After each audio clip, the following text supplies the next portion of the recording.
দাদু ভাই, তুমি? আমি এ বাড়িতে কাজ করি। তুমি আসবে শুনে তোমার শুভ কামনায় দক্ষিণেশ্বর মায়ের মন্দিরে পুজো দিয়ে প্রসাদ নিয়ে এসেছি। প্রসাদ নাও দাদু ভাই, প্রসাদ নাও।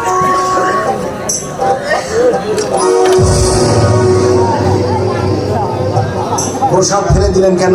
এরা সব পাড়াগার ডাইনি, নানা রকম টুকটাক জানে। প্রসাদের নাম করে তোমাকে অন্য কিছু দিয়ে বশ করতে পারে, সেই আশঙ্কায় ফেলে দিলাম। মায়ের প্রসাদ ফেলে দিয়ে ভালো করলে না বৌদিমণি। ভালো মন্দ জিনিসটা তোমার থেকে আমি বেশি বুঝি। না বোঝেন না। তাই যদি বুঝতেন তাহলে যে মানুষটা আমার মঙ্গল কামনায় সুদূর দক্ষিণেশ্বর মায়ের মন্দিরে পুজো দিয়ে আমার জন্য প্রসাদ নিয়ে এসেছে, বাঙালি হয়ে সেই প্রসাদ আপনি ফেলে দিতে পারবেন না। আপনার ফেলে দেওয়া প্রসাদ আমি শ্রদ্ধার সঙ্গে গ্রহণ করছি।